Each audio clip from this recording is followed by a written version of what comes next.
मैंने सुना है कि तुम एक प्रोफेशनल फोटोग्राफर हो। जैक उसे कहता है कि तुम्हें क्या चाहिए, मैं तुमसे बात करने में बिल्कुल भी इंटरेस्टेड नहीं हूँ। इसी दौरान वहाँ से मारिया अपनी साइकिल पर जा रही होती है और जैक उसको देखकर बहुत खुश होता है, लेकिन जैक उसे मना करके वहाँ से चला जाता है। आगे जब वो अपने घर पर वापस आता है तभी वो मारिया को देखता है जो बाहर बैठकर किताब पढ़ रही थी। तभी मौका देखकर जैक वहाँ पर उसकी फोटोज खींचने लगता है। आगे जब मारिया किचन में जाती है तभी उसके पीछे पीछे जैक भी वहाँ पर आ जाता है। मारिया उसे कहती है कि ये कोई मूवी नहीं है जहाँ एक नौकरानी अपने मालिक के साथ इंटीमेट हो जाती है। मैं तुमको बता दूं कि मेरा एक बॉयफ्रेंड है और मैं उससे बहुत प्यार करती हूँ। अब ये सुनते ही जैक निराश हो जाता है और बाहर आकर बैठ जाता है। तभी मारिया उसके पास आती है और उसे कहती है कि मैं तो बस मजाक कर रही थी। फिर वो उससे पूछती है कि तुम अपने बाप को पसंद क्यों नहीं करते। वो कहता है क्योंकि उन्होंने कभी भी एक बाप होने का फर्ज नहीं निभाया। मैं तो जिंदगी भर बस अपने अंकल के साथ रहा हूँ, इसलिए मुझे तो अपने बाप को बाप बुलाने का भी मन नहीं करता। मारिया कहती है कि मैं तुम्हारी परेशानी को समझ सकती हूँ। अगर माँ बाप चाहे तो अपने बच्चे की जिंदगी बर्बाद भी कर सकते हैं और शायद तुम्हारा बाप भी वैसा ही है। तभी जैक उससे पूछता है कि तुम्हारा कोई बच्चा है क्या। मारिया कहती है कि नहीं, मेरी तो अभी तक है कि वो मारिया को पसंद करने लगा है क्योंकि वो कभी भी अपनी दिल की बात किसी को नहीं बताता, लेकिन आज उसने मारिया को सब कुछ बता दिया था। अब इसके बाद से ये दोनों ज्यादातर समय साथ बिताने लगते हैं। फिर एक दिन जैक मारिया को अपनी माँ की फोटो दिखाता है और कहता है कि तुम तो बिल्कुल मेरी माँ की तरह दिखती हो। तभी मारिया उससे पूछती है कि फिर तुम मेरे साथ इंटीमेट क्यों होना चाहते हो। अब ये सुनकर जैक को गुस्सा आ जाता है और वो वापस घर के अंदर चला जाता है। मारिया भी उसके पीछे पीछे आती है और उससे माफी मांगते हुए कहती है कि मैं तो बस तुम्हें छेड़ रही थी, तुम मेरी बातों को ज्यादा सीरियसली मत लिया करो। जैक उससे पूछता है कि तुम्हारा पति कहाँ पर है। वो कहती है कि मैंने बताया तो था कि मेरी शादी नहीं हुई। जैक पूछता है कि कभी तुम्हारी जिंदगी की जब मैं 17 साल की थी तब मुझे एक लड़के से प्यार हो गया था, लेकिन उसने मुझे प्रेग्नेंट कर दिया। फिर जब मैंने उस लड़के को बताया कि मैं प्रेग्नेंट हूँ तो वो मुझे छोड़कर चला गया क्योंकि वो इस बच्चे की जिम्मेदारी नहीं लेना चाहता था। लेकिन मैं अपने बच्चे को मारना नहीं चाहती थी, इसलिए मैंने डिसाइड किया कि मैं इसे अकेले ही पालूंगी।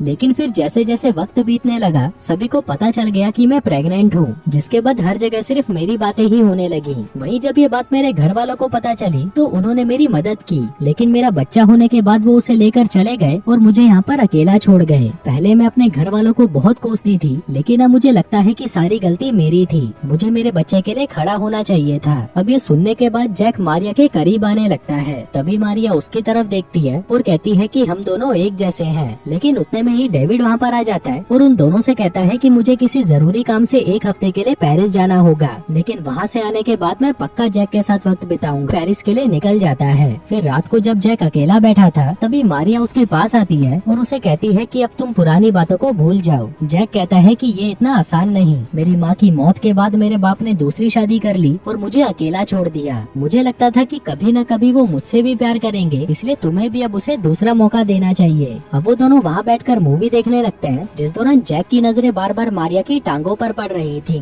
जिसके बाद वो वहाँ से सीधा अपने कमरे में आ जाता है और मारिया की तस्वीर को देखकर खुद को संतुष्ट करने लगता है। फिर अगली सुबह जब मारिया घर की तरफ आ रही थी तभी वहाँ पर उसका एक्स बॉयफ्रेंड जैकब आता है। वहीं मारिया उसे भी घर ले आती है, जहाँ जैकब उसे कहता है कि तुमसे अलग होने के बाद भी मैं तुम्हें भूल नहीं पा रहा। दिन रात सोते जागते मुझे बस तुम्हारी याद आती रहती है। क्या हम दोनों वापस एक हो सकते हैं। मारिया कहती है कि ऐसा नहीं हो सकता। जैकब कहता है कि कोई बात नहीं, लेकिन फिर भी मैं तुम्हारा इंतजार करूंगा। जो कहकर वो वहाँ से चला जाता है। उधर जैक छुपकर उनकी सारी बातें सुन रहा था। फिर जैकब के जाने के बाद वो मारिया के पास आता है और उसे घूर घूर कर देखने लगता है। तभी मारिया उसे हैप्पी बर्थडे कहती है। जैक मुस्कुराते हुए कहता है कि बर्थडे विश ऐसे नहीं करते, मुझे तो गिफ्ट चाहिए। मारिया कहती है कि मुझे माफ करना, मैं तुम्हारा गिफ्ट भूल गई। जैक कहता है कि मुझे तुम्हारे साथ इंटीमेट होना है। अब ये सुनते ही मारिया हैरान रह जाती है, पर तभी वो इस बात को हंसकर टाल देती है। लेकिन तभी जैक उसके करीब आता है और उसे कहता है कि हम दोनों एक जैसे हैं और तुम मेरे लिए ही बनी हो। मारिया कहती है कि तुम गलत समझ रहे हो, मैं सिर्फ तुम्हें अपना दोस्त मानती हूँ। जैक कहता है कि मैंने तुम्हारी और जैकब की अभी सारी बातें सुनी, शायद तुम अभी भी उसी से ही प्यार करती हो। मारिया कहती है कि नहीं, मैं नहीं करती। जैक कहता है तो फिर क्या प्रॉब्लम है, मैं तुमसे प्यार करता हूँ। मारिया कहती है कि तुम गलत सोच रहे हो, तुम्हें तो मैं तुम्हारी माँ की तरह लगती थी ना, तो अब क्या हुआ तुमको। जैक कहता है कि मुझे बस तुम्हारे साथ इंटीमेट होना है। जो कहकर वो उसके करीब आता है और उसे छूने लगता है, पर तभी मारिया उसके मुंह पर थप्पड़ मारती है और कहती है कि ऐसा दोबारा मत करना। तभी उनके घर की डोरबेल बजती है और मारिया जैसे ही दरवाजा खोलती है वो देखती है कि वहाँ पर बैकी आई होती है। तभी जैक वहाँ पर आता है और बैकी को अपने साथ कॉफी पर ले जाता है। वहीं ये चीज मारिया को अच्छी नहीं लगती और उसे बैकी से जलन होने लगती है। आगे जब वो दोनों बाहर घूम रहे थे तभी बैकी उसे उससे कहती है कि मैं कई दिनों से तुम्हारा पीछा कर रही थी।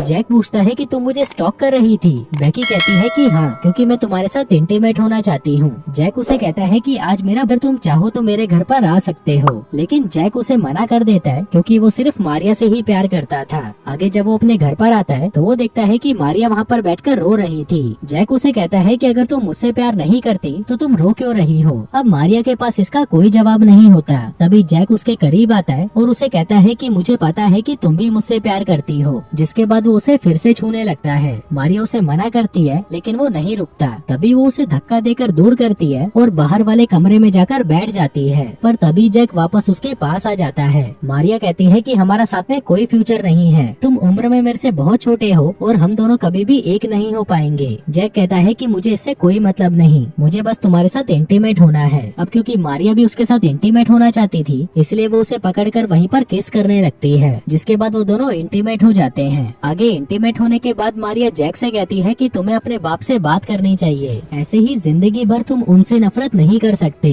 अब जैक भी उसकी बात मान जाता है और कहता है कि उनके घर आने पर मैं उनसे बात जरूर करूंगा। आगे मारिया वहाँ से उठकर किचन में चली जाती है और उसके लिए जूस बनाने लगती है। तभी जैक उसके पास आता है और उसके साथ फिर से इंटीमेट होने लगता है। लेकिन इससे पहले कि वो दोनों इंटीमेट होते तभी वहाँ पर डेविड आ जाता है। वो आते ही जैक को बर्थडे विश करता है और उसे कहता है कि मैं तुम्हारे लिए गिफ्ट लेकर आया हूँ। फिर जाने से पहले वो उसे कहता है कि शाम को हम दोनों डिनर पर चलते हैं, वहाँ पर हमें बहुत मजा आएगा। वो मारिया से भी पूछता है कि तुम भी चलो हमारे साथ, लेकिन वो मना कर देती है क्योंकि वो चाहती थी कि दोनों बाप बेटे साथ में वक्त बिताएं। लेकिन मारिया के मना करते ही जैक भी मना कर देता है और अपने कमरे में चला जाता है। तभी मारिया वहाँ पर आती है और उसे कहती है कि तुमने मुझसे प्रॉमिस किया था कि तुम अपने बाप से बात जरूर करोगे, इसलिए अब तुम्हें उनके साथ जाना ही पड़ेगा। जो कहते हुए वो उसे बार बार किस भी कर रही थी। वो उसे कहती है कि अगर तुम डेविड के साथ बाहर गए तो कल पूरा दिन हम दोनों साथ में इंटीमेट होंगे। अब ये सुनते ही जैक खुश हो जाता है और उसकी बात मान जाता है। फिर उसी रात वो डेविड के पास आता है और बातों ही बातों में उसे बताने लगता है कि वो उससे इतनी नफरत क्यों करता है। जैक कहता है कि आप तो मेरी माँ से प्यार भी नहीं करते थे, इसलिए उनके मरने के तुरंत बाद ही आपने दूसरी शादी भी कर ली।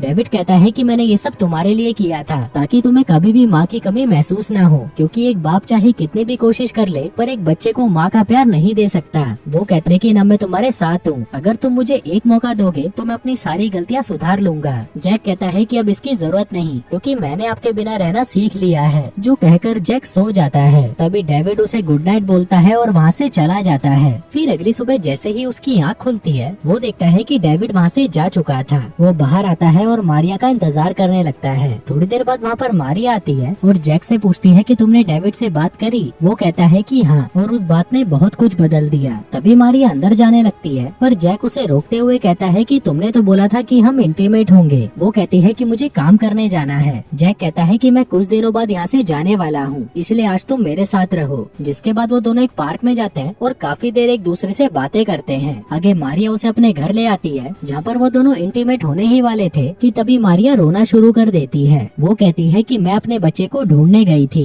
और कुछ समय बाद मुझे पता चला कि वो कहाँ पर है, लेकिन जैसे ही मैं वहाँ पर पहुँची मुझे पता चला कि उसकी एक एक्सीडेंट में मौत हो गई। जो कहकर वो बहुत रोती है। तभी जैक उसे संभालता है और उसे कहता है कि तुमने ही तो बोला था कि हमें पुरानी बातों को भूल जाना चाहिए और एक नई शुरुआत करनी चाहिए, और फिर से इंटीमेट होने लगते हैं। फिर शाम को जब जैक वापस घर पर आता है तो वहाँ पर डेविड भी बैठा होता है, जो उसे कहता है कि मैंने जो तुम्हें कल कहा था उसके बारे में एक बार जरूर सोचना। लेकिन जैक उसे कुछ नहीं कहता और वहाँ से चला जाता है। फिर कुछ दिनों बाद हम देखते हैं कि वो समय भी आ चुका था जब जैक को वापस अपने घर पर जाना था, लेकिन जाने से पहले वो मारिया से मिलता है और ये दोनों फिर से इंटीमेट होते हैं। जिसके बाद ये दोनों एक दूसरे को बाय बोलते हैं। आगे जब वो अपनी गाड़ी में बैठने वाला था तभी डेविड उसे बेटा बोलकर गले लगा लेता है, लेकिन इस बार हम देखते हैं कि जैक उसे मना नहीं करता, जिसका मतलब था कि जैक ने डेविड को माँ पर उसकी माँ उसे देखकर बहुत रोती है। तभी मारिया उसे गले लगा लेती है और हम देखते हैं कि मारिया ने भी अपनी माँ को माफ कर दिया था। तब अच्छा है। और दोस्तों इसी के साथ ही ये कहानी यहीं खत्म हो जाती है।